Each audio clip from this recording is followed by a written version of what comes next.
3 weeks have passed since the Islamic Republic of Iran unleashed the largest ballistic missile attack against Israel in history. Israel has vowed a significant counterstrike in response, but is seemingly taking its time. Joining us now to discuss the impending Israeli response is Jonathan Schanzer, Senior Vice President of Research at the Foundation for Defense of Democracies. Thank you for joining us. My pleasure. So Israel's rhetoric is increasing. The U.S. missile defense systems are now in place. How likely is it that we'll see the Israeli response in the coming days? And do you think that the fact that Israel has waited so long detracts from the response? Well, it's an interesting dynamic right now. There are a few things at play. Number one is that the Biden administration has been working to water down some of the targets. In other words, we've heard from the White House that President Biden is uncomfortable with the Israeli striking, for example, nuclear facilities or oil facilities. The nuclear sites are obviously sensitive and could potentially push Iran to make a dash for a bomb.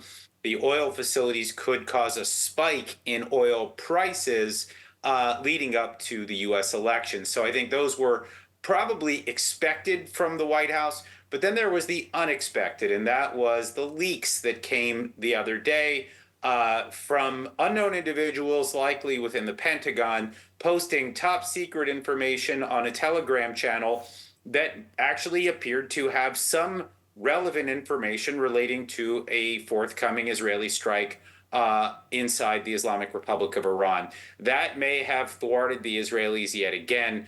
I think one last thing to be aware of right now is the fact that we're getting very close to the elections here in the United States. There could be a timing factor now where the Biden administration says, okay, well, you can still attack the targets that we have agreed upon, but you are not allowed to do so with such little time remaining before the election, because then we could see an Iranian response and an escalation during a period that would be deemed sensitive by this White House. So a lot of factors at play here, but as far as we understand, the Israelis still have their targets. They're still set on attacking Iran in response to that ballistic missile barrage. And I think in the meantime, perhaps the one positive here is that the psychological impact of this on the Islamic Republic should not be lost on anyone. They are nervous right now about an impending Israeli attack. So a lot of things that you mentioned there, and I want to start first, the Biden administration, as you said, has been pressuring Israel to sort of temper its response. But last week it was reported that Netanyahu assured Biden he wouldn't attack the nuclear facilities. And as you said, that was before the U.S. intelligence leak and before a drone tried to assassinate the prime minister. Do you think these are serious enough to warrant Israel to perhaps reconsider its initial plans and in fact, go after the nuclear sites? Well, I think there probably needs to be an order of battle here. I would suggest that the Israelis are still very much considering strikes on that nuclear program. There are, of course, probably several dozen different targets that they could strike. I wouldn't be surprised to see the Israelis hit, for example, a research facility associated with the nuclear program. But I would argue that right now, what the Israelis really need to be thinking about are missile defense, taking out the sites that would protect the skies over Iran so that future attacks might be easier. I think taking out ballistic missile batteries might also, or storage facilities might be more beneficial, because it would potentially cut down on Iran's ability to fire back at Israel in response to whatever Israel does next. I think taking out intelligence targets is probably very likely, because as we know, the Iranians came perilously close to taking out, or at least hitting, the Mossad headquarters in Israel. So I think there are a bunch of things that the Israelis will hit in a first wave. But again, remember, this does not mean that Israel only gets one bite at the apple. There could be additional strikes that follow from Iran, which would lead to escalation, which would then allow Israel to strike back. And of course, we have 2.5, 3 months of that period between the U.S. elections and the next administration, whoever comes in.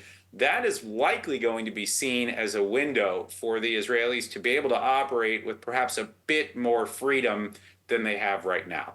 And Iran has announced that it will respond very harshly should Israel attack. Do you think that we're entering a sort of a new era where we're going to see tit-for-tat responses between Israel and Iran? Is that where we're headed, do you think?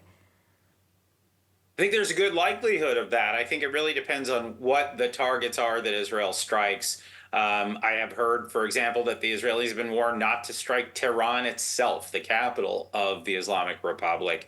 I think the chances of that are not likely, especially after that drone attack directed by Iranian officials working with Hezbollah to attack the home of Prime Minister Benjamin Netanyahu. I think the Israelis are going to have very little choice but to take out targets that will be more meaningful and very likely than inside the capital, and then that may elicit a harsher response. Whether that leads to, just an escalation ladder, escalatory responses on both sides, with fewer time in between, with less time in between each of these strikes.